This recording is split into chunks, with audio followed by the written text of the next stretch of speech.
Are shoulder injuries inevitable as a wheelchair user? And if you do get them, can you recover from them? Short answer is that they're not inevitable, and yes, you can recover from them. Long answer, well, that's what this video is all about.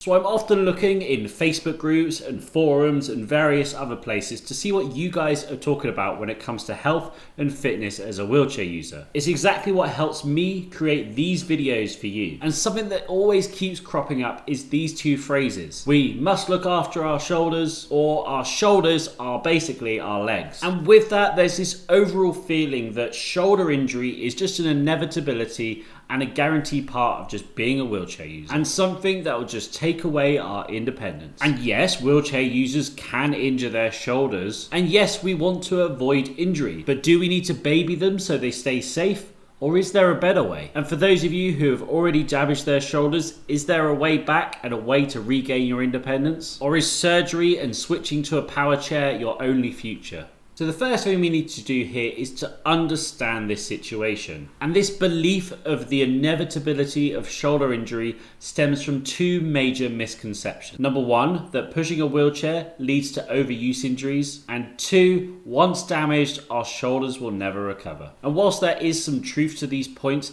it's not as black and white as that. And this all stems from a lack of information or misinformation about factors that can make a significant impact on your shoulder health. That's the lack of awareness and application of strength and conditioning work, and your rest and recovery. So let's explore those misconceptions and find a way to the truth to help you on your way. And first up, let's talk about whether pushing your wheelchair leads to an overuse injury. So you've probably heard the phrase, our shoulders just aren't designed to push a wheelchair. And although this is technically right, they are also designed to play tennis, go swimming, do a handstand, type on a laptop, do crochet, push a trolley, stroke a dog, and many more things too. What the shoulders are a series of highly complex, super mobile joints, in fact the most mobile joints in the body, and they're designed to adapt to pretty much anything we throw at them. It's this adaptability that allowed us to do things such as throwing spears as humans to reach the top of the food chain. And when you compare them to other activities that the shoulders are not supposed to do, pushing a wheelchair really isn't that stressful on our shoulder joints. It's going through a much shorter range of motion and much less impact than something like tennis or swimming does. If you compare the tennis player on the left to the wheelchair pusher on the right, you can see that the tennis player is going through a greater range of motion, and the force of hitting the ball with the racket creates a lot more pressure on that shoulder joint. So you may be thinking, well, I'm pushing my wheelchair all day, every day. That must add up over time. Well, let's actually put that into perspective a little bit. Before my spinal cord injury, I was actually a professional swimmer. I trained about 60,000 meters a week and did about 6 hours in the gym too.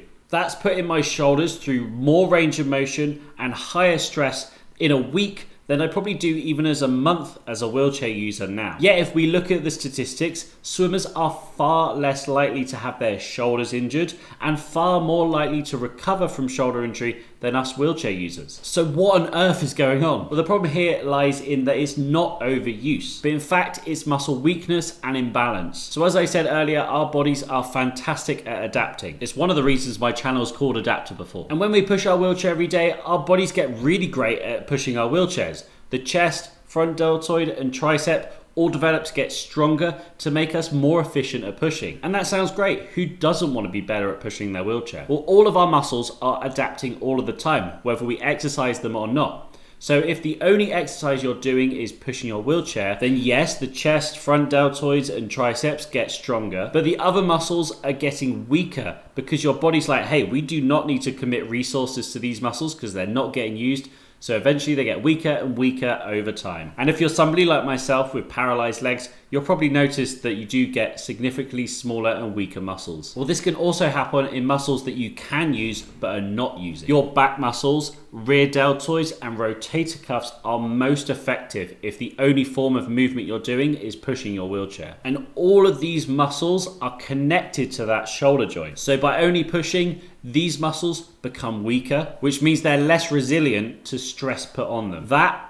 equals a higher risk of injury. So it's not the overuse of the muscles used when pushing our wheelchair that leads to our injury. It's the strain put on the weaker muscles when tasked with larger movements. For example, lifting and maneuvering your wheelchair into the car puts a lot of stress on that rotator cuff, and if it's weaker, it's much more likely to get injured. So now we understand how the shoulders get injured. Now let's talk about our solution.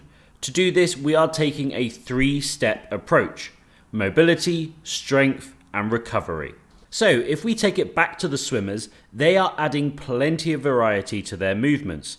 They're swimming on their front, on their back, butterfly, tumble turns, and dives, all means that they're moving their muscles in a variety of different ways. What this does is distributes the stress load over the entire body and means that the muscles are developing together to prevent imbalance, so there are no weak muscles and no weak links in the chain. We as wheelchair users can also add variety to our movements by doing different exercises or sports that use different movements to our wheelchair pushing. Swimming is a great example, but so is rowing, using a ski erg, and especially resistance training that works on our back muscles, which leads us nicely onto our second solution: strength. But also, if you remember, I did 6 hours in the gym as well. And the 6 hours were not just about getting stronger for competition, but also reducing the risk of injuries by counteracting the muscles most used when I'm swimming. And that is where the solution lies for us wheelchair users too. By having a solid exercise routine that incorporates resistance training that hits all of your usable muscles, you add strength, but more importantly, resilience, especially to that connective tissue between the muscle and the bone. This means we are able to resist the stresses and strains that we put on our bodies as wheelchair users and help us to prevent injury. So mobility and strength are 2 parts of the puzzle. The final part is equally important but often overlooked, which is our rest and recovery. And with this, you may have heard of the term overuse injury. And whilst overuse injuries do occur, the problem lies with the name and brings its own misconceptions. It's because we're not really overusing this part of the body. It's more like cumulative trauma, where the joint or muscle is getting used over and over and over again, but not getting the sufficient amount of rest and recovery in between. So to get the most out of our resistance training and to stop that cumulative trauma, we need to make sure we're resting and recovering efficiently between sessions. Now, rest and recovery do need its whole own video to explain it properly because there's so many little nuances that need to be explained. And I will do that in the future, and if I have, I'll link it down below. But essentially, when we rest and recover, what happens is our body heals and it adapts to the stresses that we put onto it in the day. So doing things like getting a good night's sleep, having rest days occasionally, not training heavy multiple days in a row, and having a good, well-rounded diet with plenty of hydration can help us to recover properly in between sessions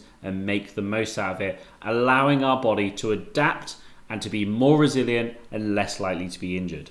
So our 3-step plan is to vary our movements to distribute load, strengthen all of our available muscles, and make sure we optimize both of these things by recovering well in between sessions. So let's move on to the other misconception, which is if your shoulders are damaged, they'll never recover. And the science simply doesn't support this. And as I said in the intro, wheelchair users do injure their shoulders, and those that do find a significant impact on their independence and daily life, as what they're used to is pretty much taken away from them. There's a massive increase in pain and a massive reduction in range of motion, making almost any task impossible. So if you are in this situation, or you're worried that you may get into this situation, what can you do? One of the most common forms of injury in the shoulders is a rotator cuff tear. And if you have one of these, a healthcare provider may suggest various treatments. First of all, they may try and reduce the pain with painkillers, and some people even undergo surgery called a rotator cuff repair. However, recent research has shown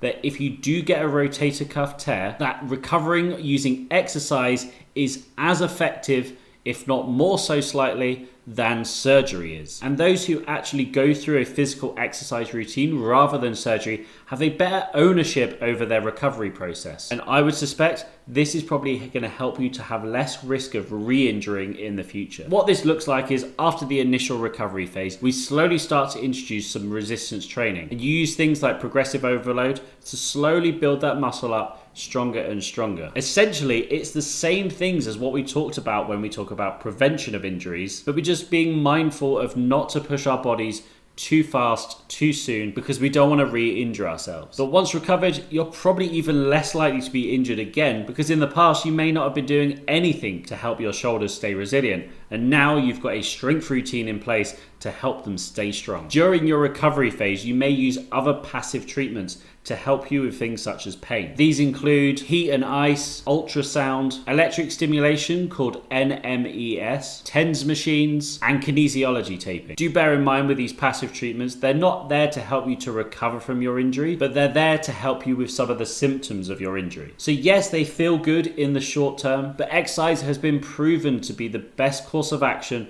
to recover from rotator cuff injuries. So wrapping this up now, no. As a wheelchair user, shoulder injury is not an inevitability. And by babying your shoulders, you're increasing your risk of injury. But by adding resistance training, you can strengthen that connective tissue, making your body more resilient. By adding variety to your movements, you can prevent overuse. And by recovering well, you can help your body to heal and to grow stronger than ever before. And if you have an injury, we use those same methods to build resilience, to bring your shoulders back to health, and to prevent re-injury. What I love about all of this is that it takes away all of the nonsense and simplifies it into nice, simple steps. There's no fancy tricks, secret exercises, or hidden knowledge. You just simply get stronger, rest well, and vary your motion. If you do have any comments, questions, or concerns about any of the things I've talked about in today's video, let me know down in the comments section down below. I want to help you with your shoulder health. If you did like the video, be sure to hit the like button. It really does help out the algorithm to send this to thousands more people to help them out too. And if you're new here and you haven't already, be sure to subscribe for more great videos just like this one. Thank you very much for watching again today, everybody, and I will see you in another video very soon. Goodbye. Are you ready to start your fitness journey? Then sign up now at adapttoperform.co.uk and get access to hundreds of workouts specifically for us wheelchair users.